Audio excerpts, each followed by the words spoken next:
shop in downtown Portland for 15 years.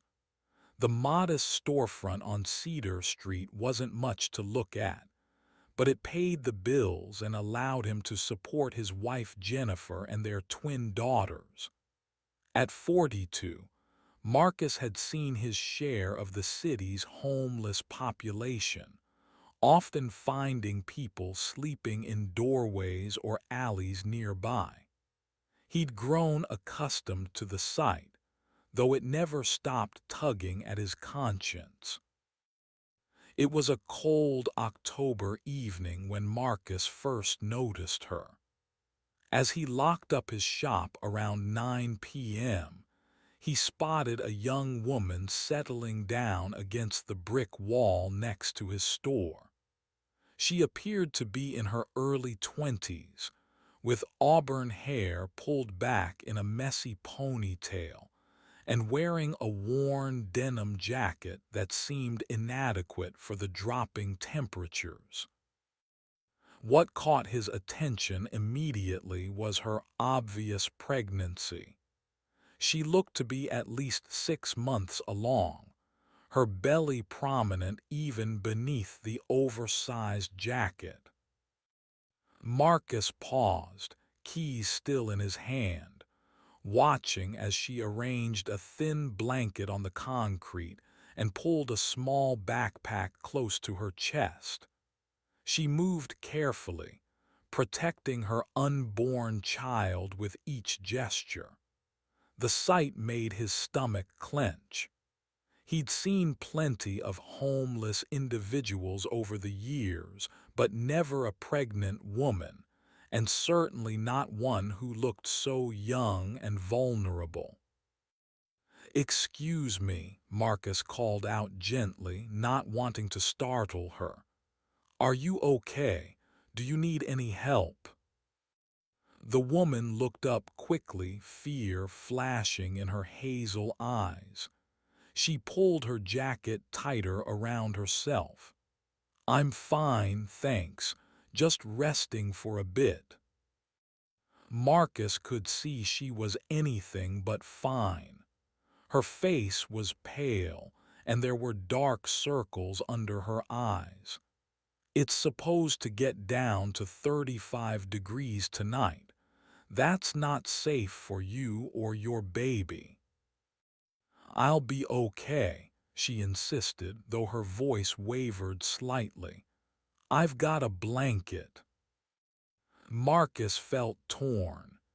Every instinct told him to help, but he also understood that many homeless individuals were wary of strangers, especially those offering help. "My name's Marcus. I own this shop.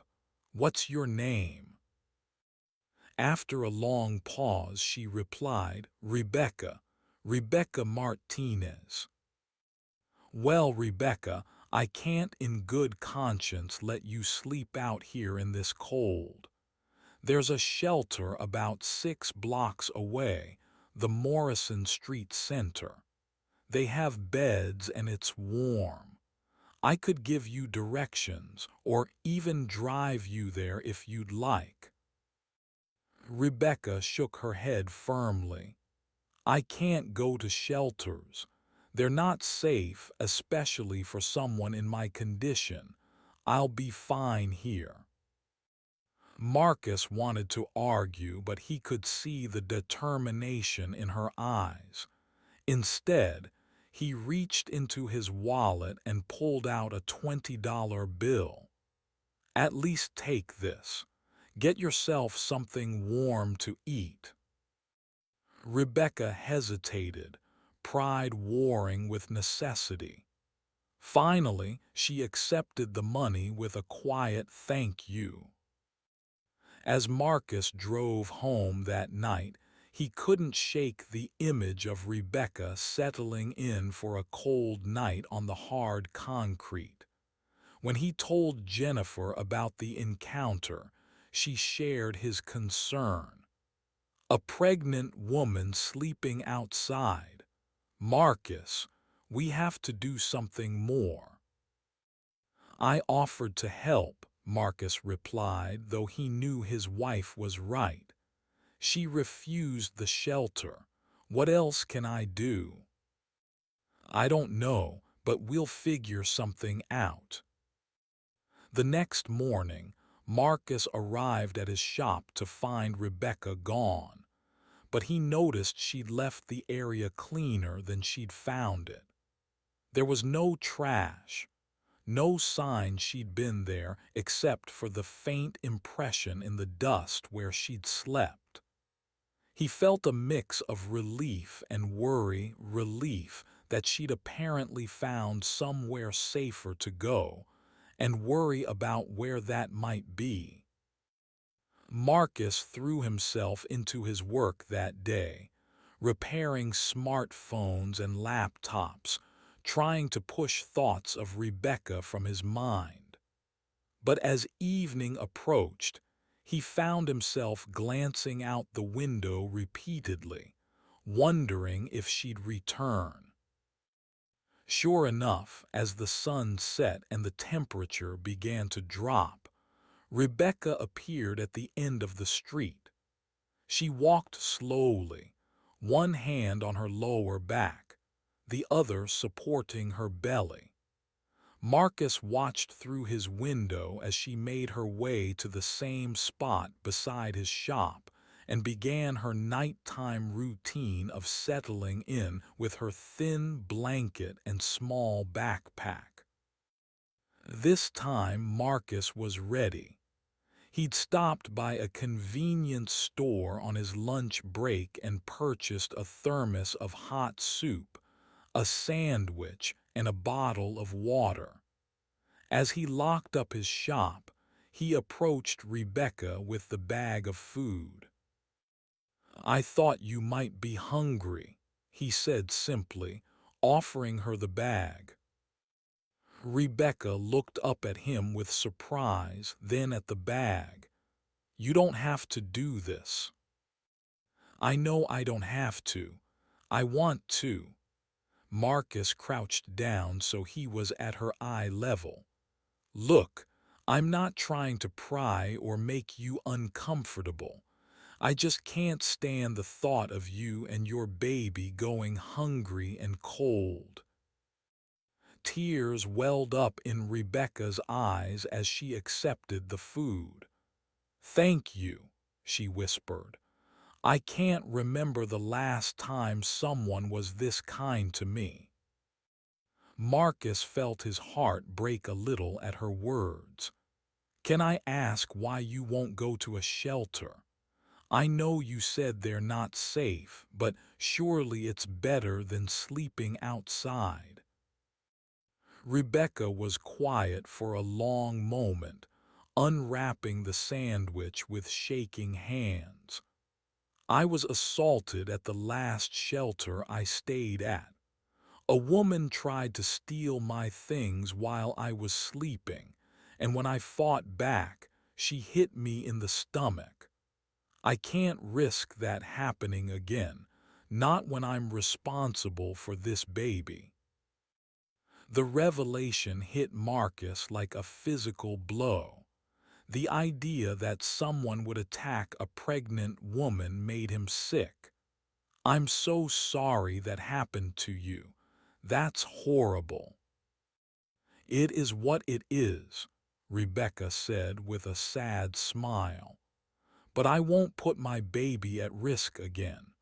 I'd rather sleep outside where I can at least see trouble coming." Marcus understood her reasoning, even as it broke his heart. "How long have you been homeless?"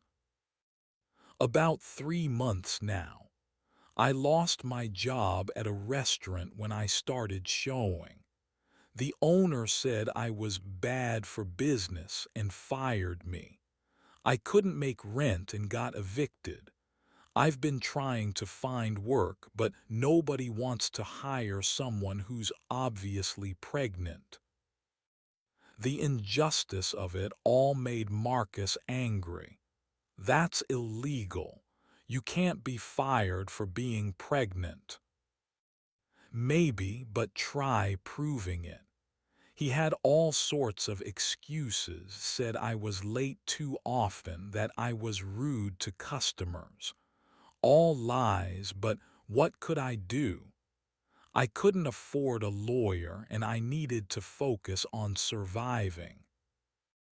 Marcus wanted to rage against the system that had failed this young woman so completely, but he knew that wouldn't help her immediate situation. What about the baby's father? Your family? Rebecca's expression darkened. The father took off the minute I told him I was pregnant. As for family, she shrugged. Let's just say they made it clear I wasn't welcome once they found out about the baby. As Marcus drove home that second night, his mind raced with possibilities. He couldn't keep watching Rebecca sleep outside in the cold, but he also couldn't force her to accept help she didn't want. When he shared the details of their conversation with Jennifer, his wife's reaction was immediate and decisive. She's staying with us, Jennifer declared. Marcus looked at his wife in surprise. Honey, I appreciate the sentiment, but we can't just invite a stranger into our home. We have the girls to think about. Marcus Thompson, I cannot believe you just said that. This woman is pregnant and sleeping outside in October. In Portland. Do you know what that means? She could freeze to death, or the baby could be born prematurely, or 1,000 other horrible things could happen. I know, but we don't know anything about her. She could be dangerous or have mental health issues, or she could be exactly what she appears to be. A young woman who's been dealt a series of terrible hands and is trying to survive while protecting her unborn child. Marcus, if that were one of our daughters in 20 years, wouldn't you want someone to help them? Jennifer's words hit home. Marcus thought of his own twin daughters, Emma and Sophie, now 14 and beginning to navigate the complexities of the world. The idea of either of them homeless and pregnant, sleeping on cold concrete, made his blood run cold. You're right, he admitted, but she's already refused help. She might not accept an invitation to stay with us. Then we'll have to be creative about how we offer it.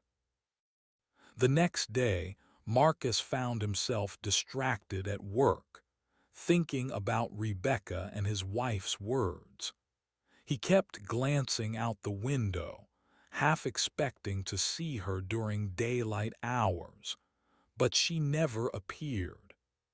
He'd learned enough about homelessness over the years to know that many people found places to spend the day, libraries, coffee shops, anywhere warm and free, before returning to their nighttime spots. As closing time approached, Marcus felt his anxiety increase. He'd prepared another meal and had even brought a heavier blanket from home, but he knew these small gestures weren't enough. Rebecca needed real help, the kind that would get her off the streets permanently. When Rebecca appeared that evening, Marcus was struck by how much more tired she looked than the previous night. Her movements were slower, more labored, and she seemed to be having trouble getting comfortable on the hard ground. Rebecca, Marcus said as he approached with the food and blanket. I wanted to ask you something, and I need you to hear me out before you say no. Rebecca looked up at him warily. Okay. My wife Jennifer and I have been talking, and we'd like to offer you a place to stay. We have a guest room, and you'd be welcome to stay as long as you need to get back on your feet. The offer clearly caught Rebecca off guard. She stared at Marcus for a long moment, emotions playing across her face. I can't do that.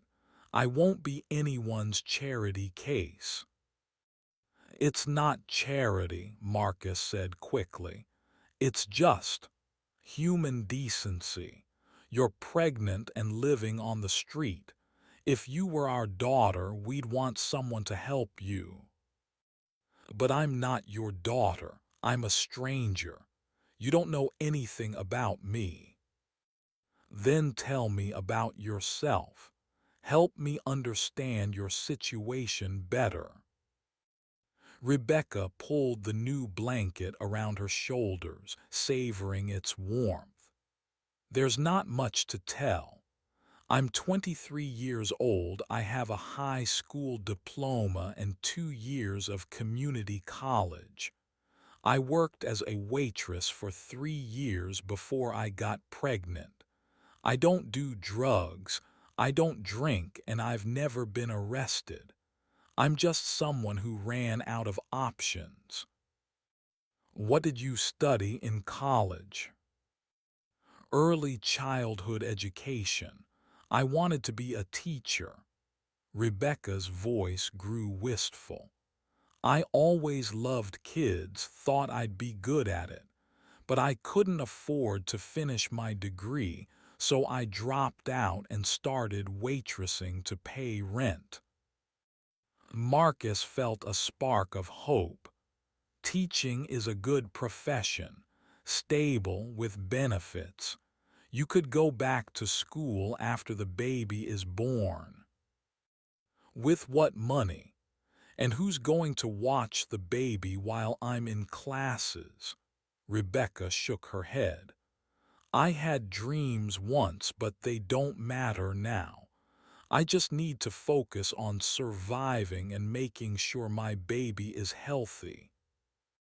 Dreams always matter, Marcus said firmly. And sometimes all we need is a little help to make them possible again. Rebecca studied his face in the dim light from the street lamp. Why are you doing this? Really? Nobody helps strangers without wanting something in return. Because it's the right thing to do, Marcus replied without hesitation. And because I believe everyone deserves a chance to get back on their feet. Tears began to flow down Rebecca's cheeks. I want to say yes. God, I want to say yes so badly, but I'm scared. What if it doesn't work out? What if I'm too much trouble? What if something happens to the baby and you regret helping me?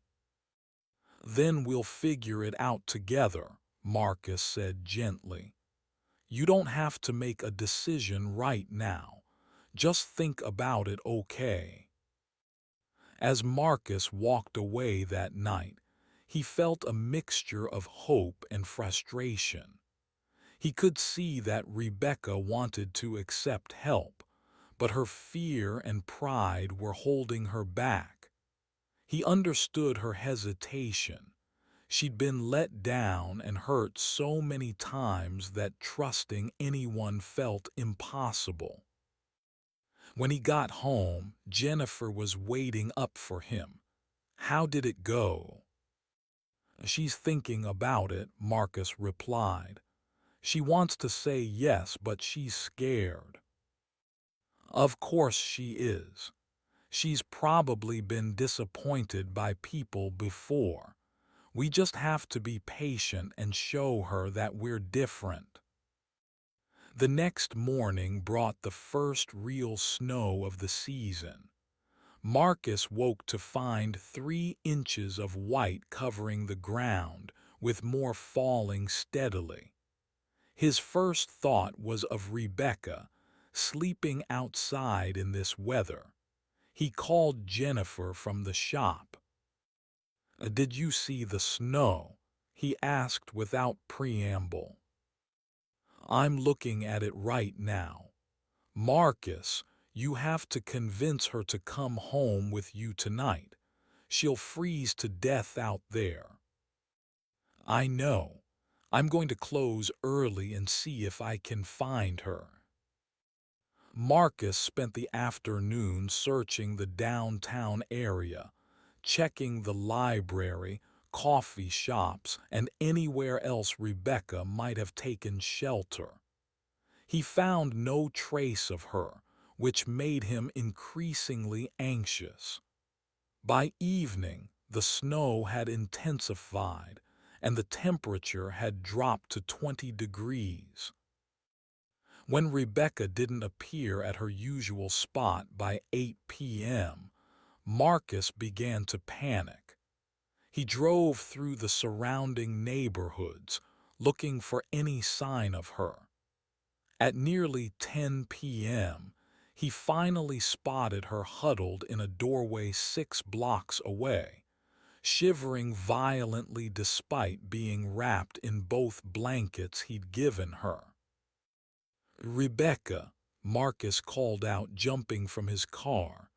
"Thank God I found you." She looked up at him with chattering teeth. "The snow made my usual spot too exposed. I had to find somewhere with more shelter." "You're freezing. This is dangerous for you and the baby. Please let me take you home, just for tonight to get warm." Rebecca tried to stand but stumbled, her legs stiff from the cold. Marcus caught her arm, steadying her. "I can't feel my feet," she admitted. "That's it," Marcus said firmly. "You're coming with me right now. We'll figure out the rest later." This time, Rebecca didn't argue. She was too cold and too exhausted to fight anymore. Marcus helped her to his car, cranking up the heat and wrapping her in the emergency blanket he kept in his trunk. "My backpack," Rebecca said weakly. "I've got it," Marcus assured her, retrieving her small bag of possessions. The drive to Marcus's house took 15 minutes, during which Rebecca gradually stopped shivering as the car's heater warmed her core temperature. Marcus called Jennifer to let her know they were coming. "She's hypothermic," he told his wife. "She needs to get warmed up slowly." Jennifer was waiting at the door when they arrived, having prepared the guest room and made hot soup. She took one look at Rebecca's pale, exhausted face and immediately shifted into caretaker mode. "Let's get you inside and warmed up," Jennifer said gently, guiding Rebecca to the couch. "I've got soup heating and the guest room is ready." Rebecca looked around the Thompson family's modest but comfortable home, taking in the family photos on the walls and the warm, lived-in feeling of the space. "I don't know how to thank you," she said quietly. "You don't need to thank us," Jennifer replied. "You just need to get warm and get some rest." After Rebecca had eaten and warmed up, Jennifer showed her to the guest room. It was small but cozy, with a comfortable bed and a view of the snow-covered backyard. Rebecca stood in the doorway, seemingly overwhelmed by the simple luxury of a warm, safe place to sleep. "The bathroom is right across the hall," Jennifer explained.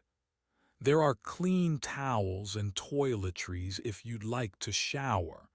And don't worry about anything else tonight, just rest." That night, for the first time in 3 months, Rebecca slept in a real bed. She woke several times, disoriented and scared, forgetting where she was. But each time, the warmth and safety of the room reminded her that she was no longer on the streets. Marcus and Jennifer lay awake in their own bed, both thinking about the young woman down the hall. "Do you think we did the right thing?" Marcus asked. "I think we did the only thing we could live with," Jennifer replied. "But this is just the beginning. She's going to need a lot more help than a warm bed." "I know. We need to help her find a job, figure out her medical care, get her back on her feet before the baby comes. And if she wants to go back to school, we should help with that too." Marcus smiled in the darkness. "You're already planning her whole future, aren't you?" "Someone has to. That girl has been surviving on her own for months, but surviving isn't living. She deserves a chance to really live." The next morning, Rebecca woke to the smell of coffee and bacon. She lay still for a moment, savoring the warmth and comfort of the bed, before carefully sitting up and assessing how she felt. The baby was active, moving around in response to her improved physical condition. When she made her way to the kitchen, she found Jennifer preparing breakfast while Marcus read the newspaper. They looked up as she entered, both smiling warmly. "Good morning," Jennifer said. "How did you sleep?" "Like the dead," Rebecca admitted. "I haven't slept that well in months." "I'm glad you needed it." Jennifer gestured to the table. "Sit down, I'll make you a plate." As Rebecca ate, she found herself relaxing in a way she hadn't in a very long time. The Thompson family treated her like a welcomed guest rather than a burden, including her in their morning routine naturally. "I should start looking for work today," Rebecca said. "I can't stay here without contributing somehow." "Actually," Marcus said, "I've been thinking about that. I could use some help at the shop. It's not much, just answering phones, organizing inventory, maybe helping with some basic repairs. But it would give you some income and work experience." Rebecca stared at him. "Are you serious?" "Completely. I've been meaning to hire someone part-time anyway, and you seem like you'd be good at it." "But I don't know anything about electronics repair." "You can learn. And honestly, most of what I need help with is customer service and organization. Your restaurant experience would actually be perfect for dealing with customers." Rebecca felt tears welling up again.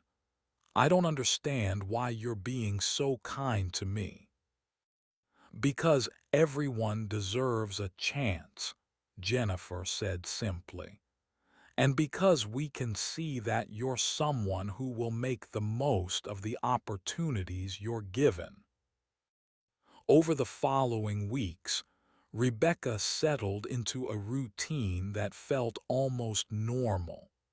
She worked at Marcus's shop during the day, learning about different types of electronics and helping customers with their repair needs. In the evenings, she helped Jennifer with dinner and spent time with the Thompson family, gradually becoming a part of their daily lives. The twins, Emma and Sophie, were initially curious about their house guest but quickly accepted Rebecca as part of the family. They enjoyed hearing about her pregnancy and often talked to her belly, trying to get the baby to kick. "What are you going to name the baby?" Sophie asked one evening as they all sat in the living room. Rebecca rubbed her belly thoughtfully. "I'm not sure yet. I've been thinking about it a lot, but I want to wait until I meet him or her to decide." "Do you want to know if it's a boy or girl?" Emma asked. "I did, but I couldn't afford the ultrasound to find out.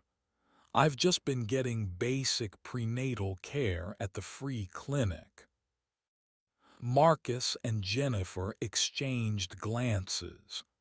"Rebecca," Jennifer said carefully, "have you thought about getting more comprehensive prenatal care? You're in your third trimester now, and you'll need to establish care with a doctor or midwife for the delivery." Rebecca's face clouded. "I've been trying not to think about it. I know I need better care, but I can't afford it. Even with the job Marcus gave me, I don't make enough to pay for regular doctor visits and delivery costs." "What about Medicaid?" Marcus asked. "Pregnant women usually qualify for emergency coverage." "I applied months ago, but my application got lost in the system somehow. I've been trying to get it straightened out, but it's been a nightmare of paperwork and bureaucracy." Jennifer made a decision. "Tomorrow, we're going to sit down and figure this out. There has to be a way to get you the care you need." The next day, Jennifer took time off work to help Rebecca navigate the healthcare system. They spent hours on the phone with various agencies, finally getting Rebecca's Medicaid application reprocessed and approved. By the end of the day, Rebecca had an appointment with an obstetrician for the following week. "I can't believe you did all that for me," Rebecca said as they drove home. "You didn't have to take time off work." "Yes, I did," Jennifer replied firmly. "You and that baby deserve proper medical care, and I wasn't going to let bureaucracy prevent you from getting it."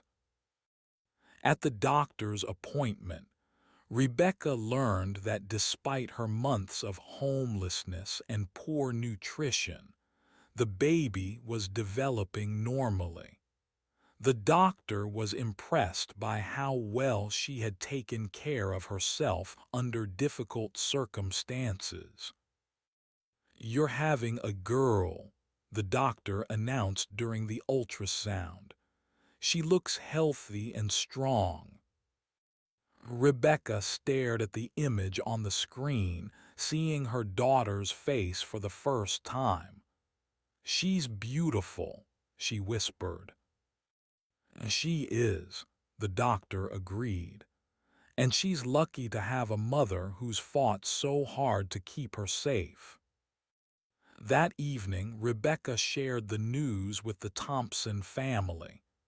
"It's a girl," she announced, her face glowing with joy. "That's wonderful," Jennifer exclaimed. "Have you thought of any names?" "Actually, I have. I want to name her Hope. Hope Martinez Thompson." Marcus looked surprised. "Martinez Thompson." Rebecca nodded, tears in her eyes. "You saved my life, both of our lives. I want her to carry your name too, if that's okay." Marcus and Jennifer were both moved to tears. "It's more than okay," Marcus said. "It's an honor." As Rebecca's due date approached, the Thompson family prepared for the arrival of little Hope. They converted part of the guest room into a nursery, with Jennifer organizing a small baby shower with contributions from Marcus's customers and the neighbors who had gotten to know Rebecca over the past few months.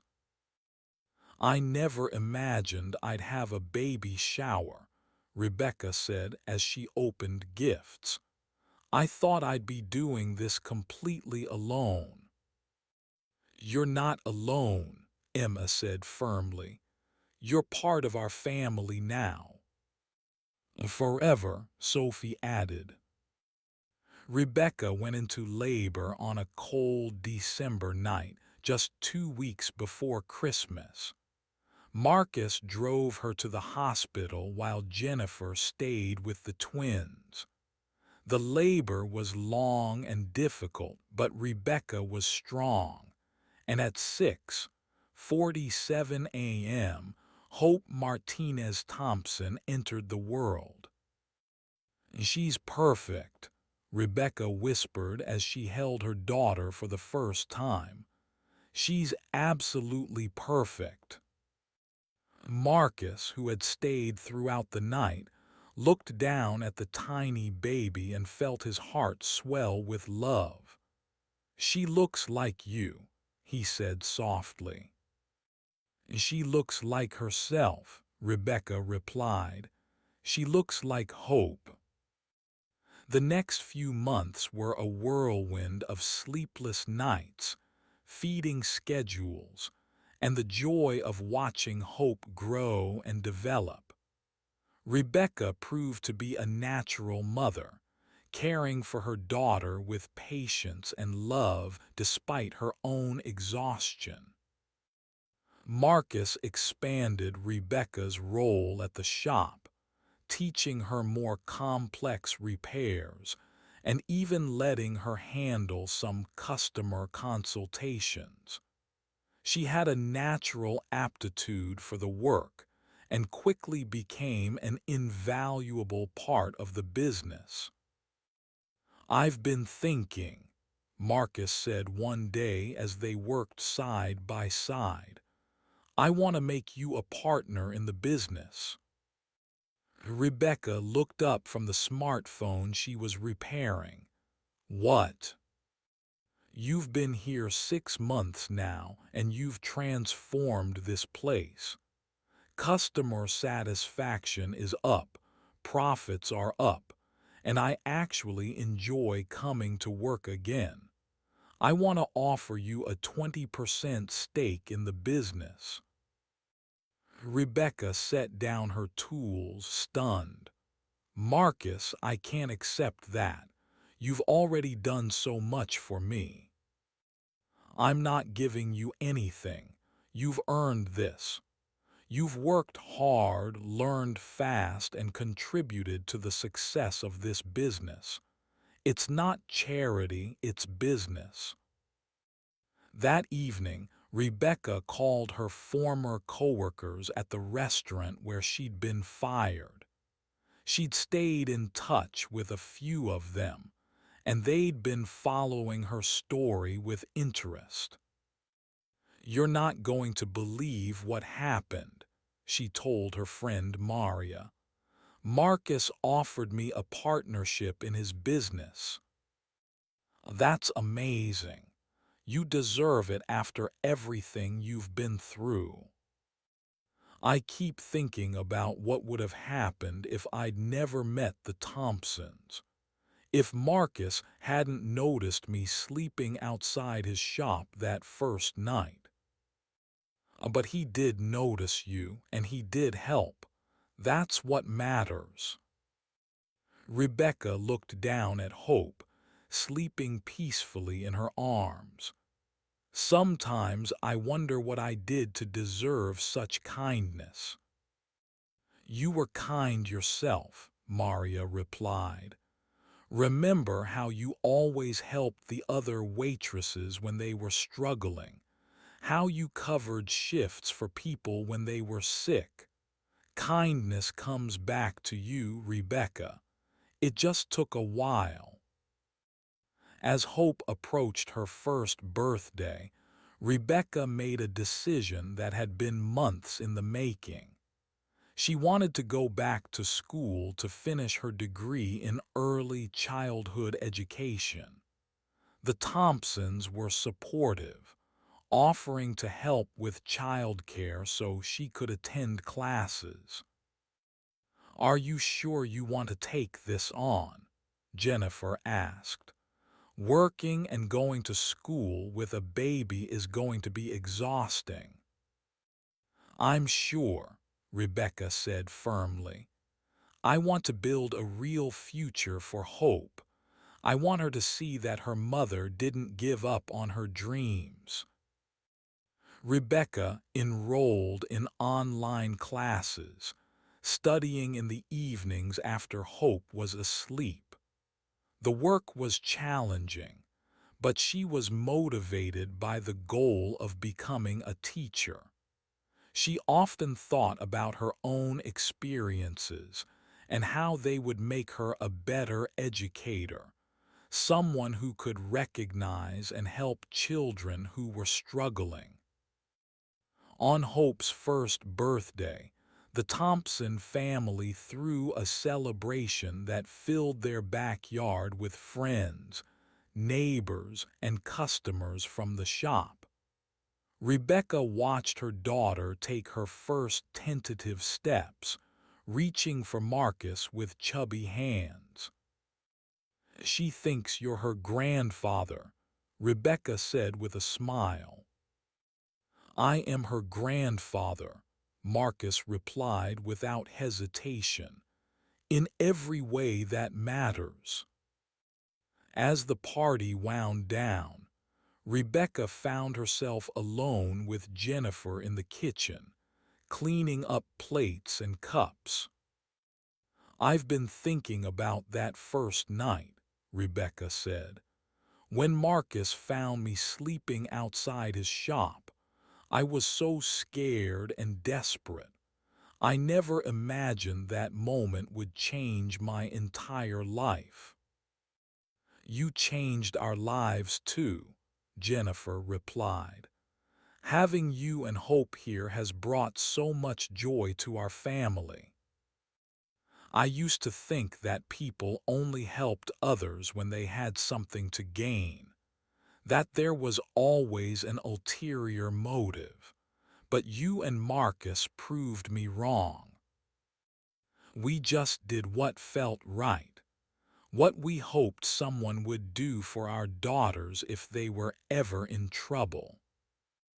Rebecca nodded, understanding. "I want to pay it forward someday. When I'm established in my teaching career, I want to help other women who are in situations like I was. Maybe start a program that provides temporary housing and job training for homeless pregnant women."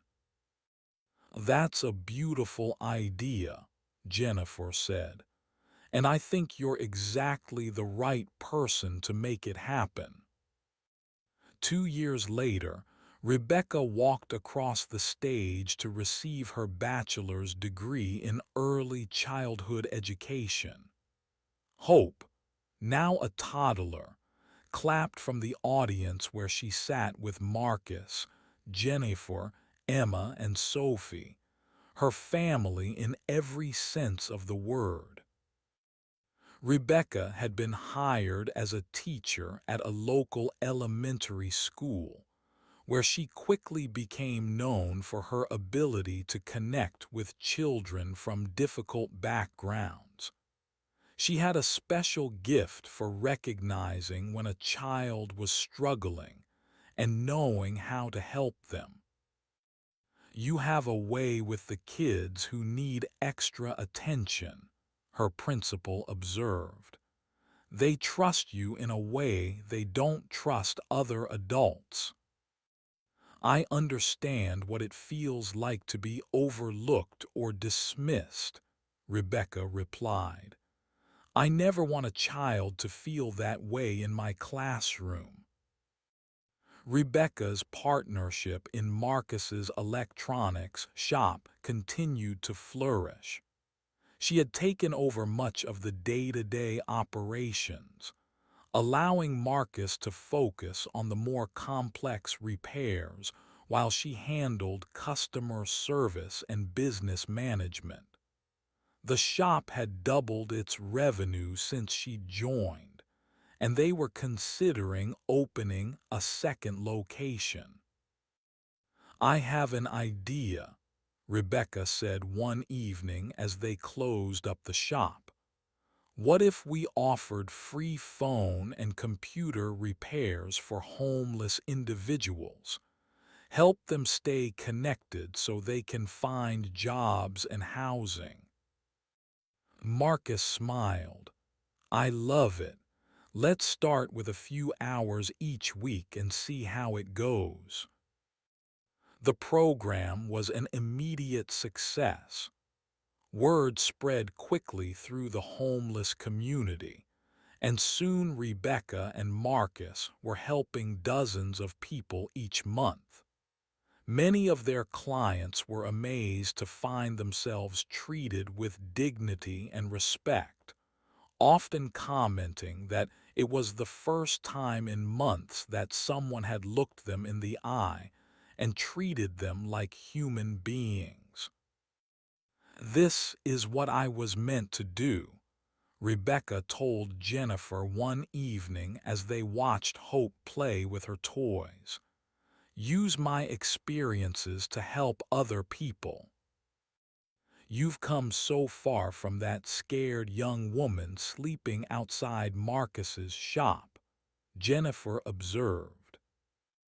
"I'm still that woman," Rebecca replied. "I just have hope now. Hope for the future, hope for other people in similar situations, and hope that kindness really can change the world." As Hope grew older, she would often accompany Rebecca to the shop, charming customers with her bright smile and curious questions. She seemed to have inherited her mother's empathy and her adopted grandfather's technical aptitude. "She's going to be something special," Marcus said one day as they watched Hope carefully examine a broken tablet. "She already is," Rebecca replied. "She's proof that love and kindness can triumph over any circumstance." Rebecca's story had become well known in their community, and she was often invited to speak at schools and community organizations about homelessness and the power of human compassion. She never sugar-coated her experiences, but she always emphasized the importance of treating every person with dignity and respect. "I was invisible for so long," she would tell audiences. "People walked past me every day without seeing me, but Marcus saw me. He saw my humanity when I couldn't even see it myself." The nonprofit organization Rebecca had dreamed of starting became a reality when she was 26. New Beginnings provided temporary housing, job training, and educational support for homeless pregnant women and new mothers. The program was funded through donations and grants, with the electronics shop contributing a percentage of its profits. We're not just giving people a place to sleep, Rebecca explained to a reporter who was writing about the program. We're giving them hope for a different future. The first woman to go through the New Beginnings program was Lisa, a 19-year-old who had been living in her car for 3 months. Like Rebecca, she had been fired from her job when her pregnancy became obvious, and she had nowhere to turn. "I remember being exactly where you are," Rebecca told Lisa on her first day in the program. "Scared, alone, and convinced that things would never get better. But they can get better. They will get better." Lisa's transformation over the following months mirrored Rebecca's own journey years earlier. With stable housing, medical care, and job training, she was able to rebuild her life and prepare for her son's arrival. When she graduated from the program, she had a job, an apartment, and a support system that would help her succeed as a single mother.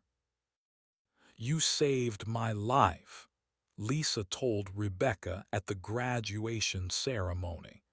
"You and this program gave me hope when I had none. I just paid forward what was given to me," Rebecca replied. "And someday, when you're established and secure, I hope you'll do the same for someone else." Hope celebrated her 5th birthday with a party at the electronics shop, surrounded by the community that had helped raise her. She was a bright, confident child who had never known want or fear, though she was beginning to understand that her early life had been different from most children's. "Mama, why do you help sad ladies?" Hope asked one evening as Rebecca tucked her into bed. "Because everyone deserves kindness," Rebecca replied. "And because sometimes when we help others, we help ourselves too." "Were you a sad lady once?" Rebecca considered her answer carefully. "I was scared and alone, yes. But some very kind people helped me, and that's how I learned how important it is to help others. Like Grandpa Marcus and Grandma Jennifer." "Yes, exactly like them." Hope nodded seriously. "When I grow up, I want to help sad ladies too." Rebecca smiled, her heart full of love and pride. "I think you'll help lots of people, sweetheart, in whatever way feels right to you." As Hope grew older, she became increasingly involved in the New Beginnings program, helping with childcare and activities for the younger children. She had a natural ability to connect with kids who were going through difficult transitions, perhaps because she intuitively understood what it meant to find safety and love after uncertainty. "She's going to be a remarkable young woman," Marcus said one day as they watched Hope reading to a group of toddlers at the program center. "She already is," Rebecca replied. She's everything I hoped she could be when I was sleeping on that cold concrete outside your shop." The electronics shop had grown into a small chain, with 3 locations around the city. Rebecca owned 40% of the business now, and she had hired several other employees, including 2 women who had graduated from the New Beginnings program. "You've built something amazing," Jennifer said one evening as they sat on the back porch, watching Hope play in the yard. "We've built something amazing," Rebecca corrected. "None of this would have been possible without your family's love and support. But you're the one who had the courage to accept help when it was offered. That's not always easy." Rebecca reflected on those words. "I think about that sometimes. What would have happened if I'd been too proud to accept Marcus's kindness? If I'd refused the food or the job or the place to stay? Hope and I might not have survived that winter. But you did accept it, and look what's grown from that single act of kindness." Rebecca looked around at the life she'd built, the successful business, the nonprofit organization, the family that had chosen to love her, the daughter who was growing up confident and secure. All of it had started with one man's decision to see her as a human being worthy of help. 10 years after that first cold night outside Marcus's shop, Rebecca stood before a crowd of 500 people at the annual fundraising gala for New Beginnings. The organization had grown to serve over 200 women and children each year, with a success rate of 85% of participants achieving stable housing and employment. "When I was 23 and pregnant, sleeping on the concrete outside an electronics shop, I thought my life was over," Rebecca said into the microphone. "I couldn't imagine a future for myself or my unborn daughter. But one man really saw me, and decided to help. Marcus Thompson didn't just give me food and shelter. He gave me hope. And from that hope, everything else became possible." In the audience, Marcus wiped tears from his eyes as he listened to Rebecca speak. Beside him, Jennifer squeezed his hand, and Hope, now 10 years old, beamed with pride at her mother's words. "Tonight, I want to tell you about the ripple effects of kindness," Rebecca continued. "Because Marcus's decision to help me didn't just change my life, it changed the lives of everyone I've been able to help since then. Lisa, who graduated from our program 5 years ago, is now a registered nurse. Maria, who came to us 3 years ago, just opened her own bakery. Sarah, who was with us last year, is starting college this fall to become a social worker." The crowd applauded as several graduates of the program stood up to be recognized. Each woman represented not just her own success, but the success of her children and the ripple effects that would continue for generations. "But the story doesn't end there," Rebecca said, "because each of these women is now in a position to help others. They volunteer at the program, they mentor new participants, they donate what they can, and they spread kindness in their communities. One act of compassion has multiplied into hundreds of acts of compassion. After the gala, Rebecca found herself alone with Marcus in the parking lot. The evening had been a tremendous success, raising enough money to expand the program and open a second location. "I'm so proud of you," Marcus said quietly. "When I first saw you outside my shop, I never imagined you'd build something this remarkable." "I couldn't have done any of it without you," Rebecca replied. "You didn't just save my life, you showed me what was possible when people choose to care about each other." "You know what the best part is?" Marcus asked. "Hope is growing up seeing all of this. She's learning that her mother is someone who helps people, someone who makes a difference. She's going to carry that forward into her own life."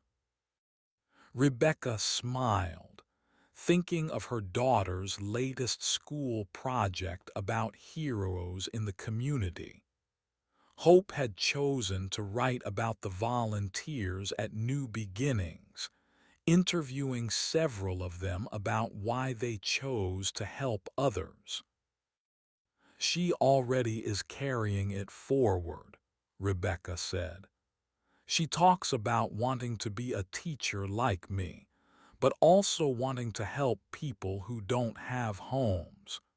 She sees the connection between education and social justice in a way that amazes me." As the years passed, Hope grew into a remarkable young woman who embodied the best qualities of all the adults who had helped raise her. She was compassionate like her mother, practical like Marcus, nurturing like Jennifer, and independent like her older sisters, Emma and Sophie, who had gone on to successful careers in medicine and engineering. When Hope was 16, she started a peer mentoring program at her high school for students who were experiencing homelessness or housing instability. She had learned that several of her classmates were living in cars or shelters, and she wanted to help them succeed academically despite their difficult circumstances. "I don't understand why some people think homeless kids are different from other kids," Hope told her mother one evening. "They're just kids who need extra support." "Where do you think you learned that perspective?" Rebecca asked with a smile. "From watching you and Grandpa Marcus treat everyone with respect, no matter what their situation," Hope replied. "And from knowing my own story. I could have been one of those kids if things had been different." Rebecca felt a surge of pride and love for her daughter. "You're going to change the world, you know that." "I'm going to try," Hope said simply, "just like you did." The electronics shop had become a cornerstone of the community, known not just for quality repairs, but for its commitment to social responsibility. In addition to the free services for homeless individuals, Marcus and Rebecca had started a program to teach basic computer skills to seniors, and a summer camp where kids could learn about technology and entrepreneurship. "We're not just fixing phones and laptops," Rebecca explained to a business reporter. "We're trying to fix the digital divide and create opportunities for people who might otherwise be left behind." The success of their various programs had attracted attention from other cities, and Rebecca found herself traveling frequently to consult with organizations that wanted to replicate their model. She never forgot her roots, though, and always made sure to return to Portland with new ideas and perspectives.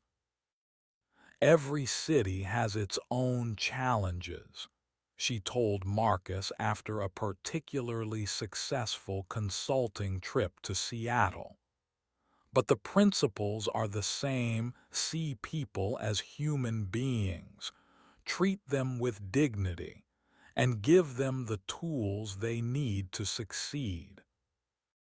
You've become quite the expert on social entrepreneurship, Marcus observed. Hard to believe you started as someone who just needed help. I think that's exactly why I'm good at it, Rebecca replied. I understand what it feels like to be on the receiving end of both kindness and judgment. I know what works and what doesn't because I've lived it. When Hope graduated from high school as valedictorian, her speech focused on the power of community and the importance of helping others.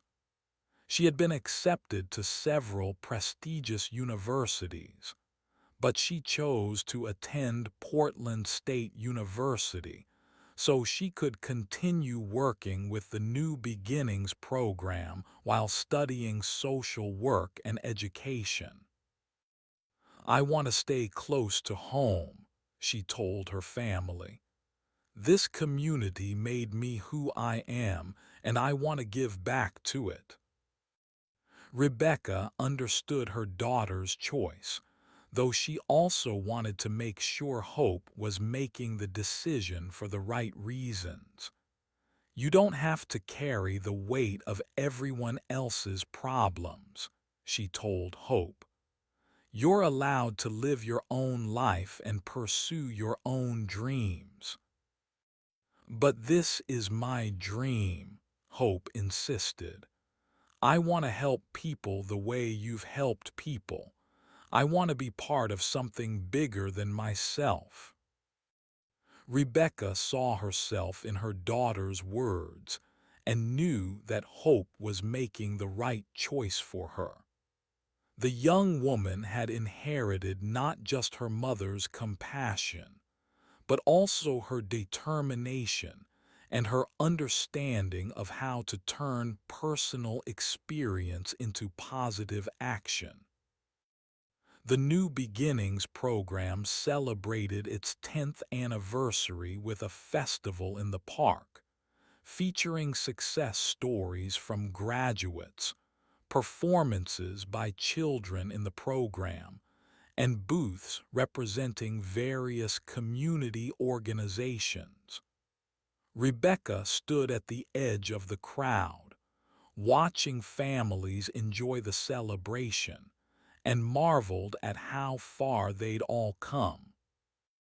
"Mama, look," Hope called out, pointing to a group of teenagers who were helping younger children with face painting. Those are kids from the program who are now volunteering to help other kids. Rebecca smiled as she watched the cycle of giving continue. "That's the most beautiful thing I've ever seen," she said. "It's what you started," Hope replied, "when you decided to accept help instead of giving up." "No," Rebecca corrected gently. "It's what your grandfather Marcus started when he decided to see me as a person worth helping. Everything else has just been a continuation of that original act of kindness."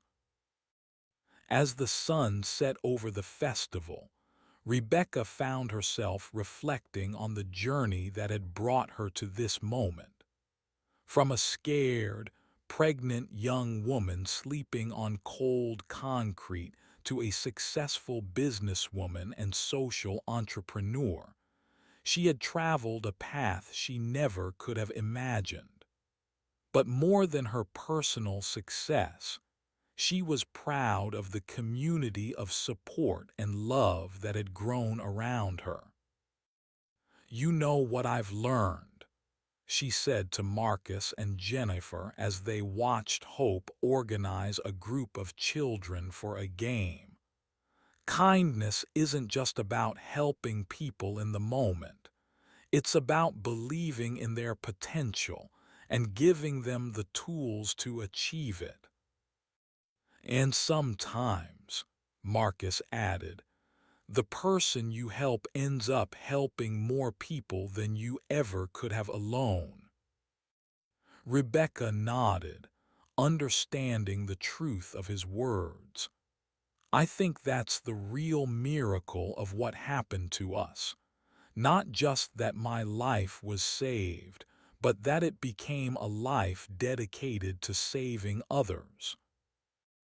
As the evening wound down and families began to leave the festival, Rebecca gathered her own family around her, Marcus and Jennifer, Emma and Sophie with their own children now, and Hope, who had become the bridge between generations of love and service. "I want to tell you all something," Rebecca said, her voice thick with emotion. "I know I say this a lot, but I need you to really hear it. You didn't just save my life that night 10 years ago. You saved Hope's life, and Lisa's life, and Maria's life, and Sarah's life, and hundreds of other lives. You showed me what it means to be part of a community that cares for each other." "We showed each other," Jennifer corrected gently, "because you've taught us just as much as we've taught you." "What have I taught you?" Rebecca asked, genuinely curious. "That everyone has a story worth knowing," Marcus replied. "That people are capable of incredible strength and resilience. That sometimes the person who needs help today is the person who will help others tomorrow. And that love multiplies," Sophie added. "The love you've shown to all the women and children in your program, it comes from the love we gave you, but it's also created new love in the world." Rebecca looked around at her family, at the park where the festival had been held, at the community that had embraced her and her daughter so completely. "I used to think that I was lucky to have survived," she said. "But now I realize that survival was just the beginning. The real gift was learning how to live." As they walked home together, Hope skipping ahead with her cousins, Rebecca felt the deep satisfaction of a life well lived. She had taken the second chance she'd been given and used it to create second chances for others. The scared young woman who had slept outside Marcus's shop was still a part of her, but now she was also a mother, a teacher, a businesswoman, and a force for good in her community. "What's next?" Marcus asked as they reached the house that had become Rebecca's first real home. "More of the same," Rebecca replied with a smile. "More helping, more growing, more believing in the power of kindness to change the world." "And watching Hope carry it all forward," Jennifer added. Rebecca looked at her daughter, now 17 and full of dreams and plans for making the world a better place. "Yes," she said softly, watching hope carry it all forward. The story that had begun with one man's decision to help a stranger had become a legacy of love and service that would continue for generations. Marcus Thompson had seen a pregnant young woman sleeping outside his shop and chosen to act with compassion. That single choice had created ripples that spread far beyond what he ever could have imagined, touching hundreds of lives and creating a community of care that would endure long after all of them were gone.